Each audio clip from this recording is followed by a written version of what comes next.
Hello students, आज हम इस चैप्टर के रिमेनिंग पार्ट्स को फिनिश करेंगे।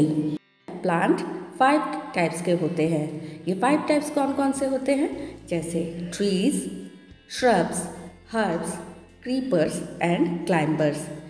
ट्रीज ऐसे प्लांट्स होते हैं जो बहुत बड़े होते हैं और जिनके तने बहुत मोटे होते हैं। इनके तनों को हम ट्रंक कहते हैं।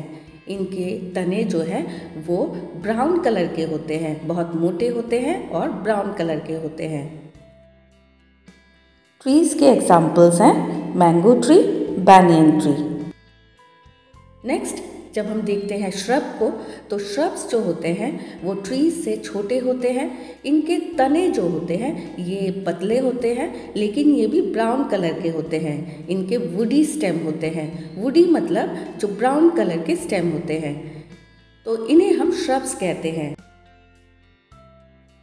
श्रब्स के एग्जाम्पल्स हैं रोज, हिबिस्कस।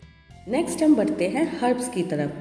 हर्ब्स ऐसे प्लांट्स होते हैं जो बहुत ही छोटे होते हैं और जिनके तने ग्रीन कलर के होते हैं। जिनके तने नहीं कह सकते, हम उन्हें स्टेम कहेंगे, क्योंकि वो बहुत ही वीक होते हैं। उन्हें हम तोड़ सकते हैं, उन्हें आसानी से तोड़ा जा सकता है।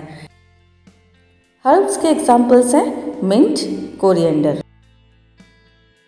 इनके स्टेम बहुत ही नाजुक होते हैं, इनको आसानी से तोड़ा जा सकता है। नेक्स्ट हमारा आता है क्रीपर्स। क्रीपर्स ऐसे पौधे होते हैं जो ज़मीन पर ही बढ़ते हैं, जैसे पंपकिन, वाटरमेलन। इन्हें किसी सहारे की ज़रूरत नहीं होती। इनके फल भी बहुत बड़े बड़े होते हैं, इसलिए इन्हें किसी भी सपोर्ट की ज़रूरत नहीं होती। ये ग्राउंड में ही ये फैल जाते हैं, ये मिट्टी में ही फैल जाते हैं और बड़े होते हैं। आखिर में हमारा आता है क्लाइंबर्स। क्लाइंबर्स ऐसे पौधे होते हैं जिन्हें किसी सपोर्ट की ज़रूरत होती है बढ़ने के लिए, जैसे पी प्लांट, जैसे ग्रेप वाइन। तो ये जो पौधे होते हैं इन्हें सपोर्ट की ज़रूरत होती है। आप देखते होंगे किसी भी दीवार पर कोई भी जो बेलें होती हैं या लताएं होती हैं, वो सभी क्लाइंबर्स होते हैं, क्योंकि उन्हें बढ़ने के लिए किसी भी सपोर्ट की ज़रूरत होती है। जैसे आपके घर में मनी प्लांट होगा, इन सब को बढ़ने के लिए वॉल की, दीवारों की या स्टिक्स की ज़रूरत होती है। तो इन्हें अगर सपोर्ट ना दिया जाए तो ये अच्छे से बढ़ नहीं पाते हैं। तो इस तरह से हमने देखा कि प्लांट्स के 5 टाइप्स होते हैं: trees, shrubs, herbs, creepers and climbers. चलिए अब आगे बढ़ते हैं। From the pictures given above and other flowers that you know, give names of two which। तो अब आपने जो पिक्चर्स ऊपर देखे हैं, या आप जो भी फूलों को, जितने भी फूलों को आप जानते हैं, उनमें से आपको यहाँ पे कुछ के एग्जाम्पल्स लिखने हैं। जैसे ऐसे फूलों के नाम लिखिए जो ट्रीज पे उगते हैं, ग्रो ऑन ट्रीज। ऐसे फूलों के नाम लिखिए जो झाड़ियों में उगते हैं। ऐसे फूल जो ट्रीज में उगते हैं, गुलमोहर, पलाश। ऐसे फूल हैं जो ट्रीज पे उगते हैं। जो झाड़ियों में उगते हैं, जैसे रोज़, चंपा। तो ऐसे फूल जो कि क्रीपर्स में होते हैं, जैसे मॉर्निंग ग्लोरी और जैस्मीन। नेक्स्ट है हमारा वाटर प्लांट्स। वाटर प्लांट्स में जैसे लोटस और वाटर लिली। तो ऐसे फूल जो पानी में खिलते हैं, लोटस और वाटर लिली। नेक्स्ट है हमारा ब्लूम ओनली एट नाइट, जो कि सिर्फ रात में ही खिलते हैं, जैसे नाइट क्वीन, जैस्मीन। ये सिर्फ रात में ही खिलते हैं। Bloom in the day and close at night. ऐसे फूल जो दिन में खिलते हैं, वो है लोटस और सनफ्लावर। तो आगे बढ़ते हैं।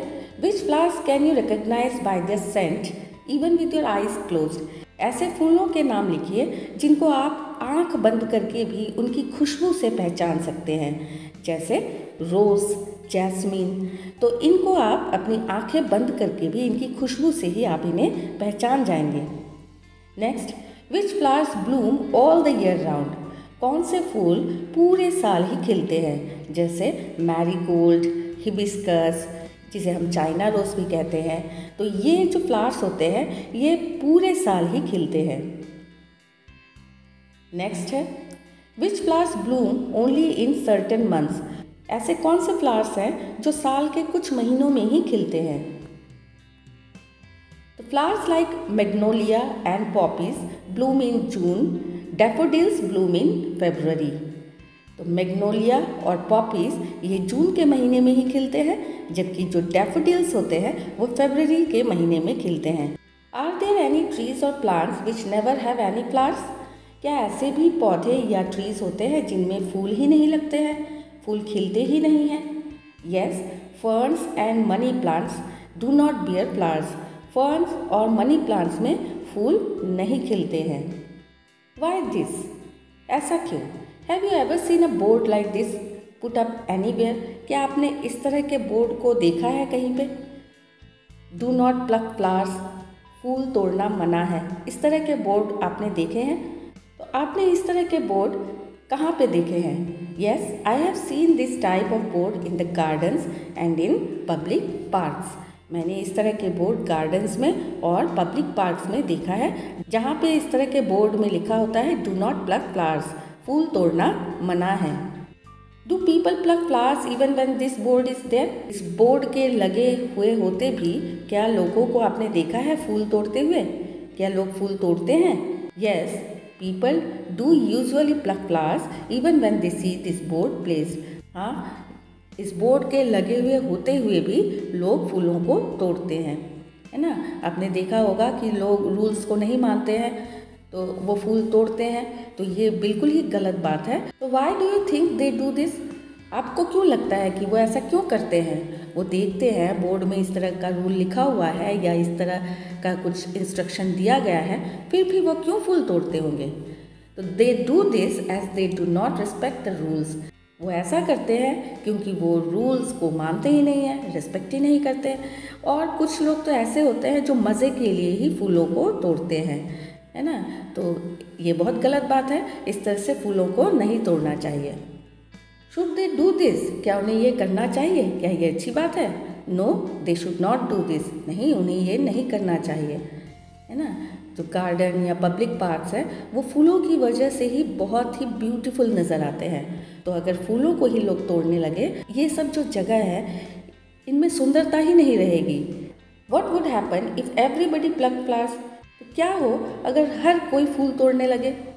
If everybody starts plucking flowers there will be no flowers left on the plants, अगर हर कोई इस तरह से फूलों को तोड़ने लगे तो प्लांट्स में फूल ही नहीं बचेंगे, और विदाउट फ्लावर्स, फूलों के बिना the world will be a less beautiful place, तो ये जो दुनिया है ये सुंदर नहीं रहेगी, इसमें सुंदरता नहीं रहेगी।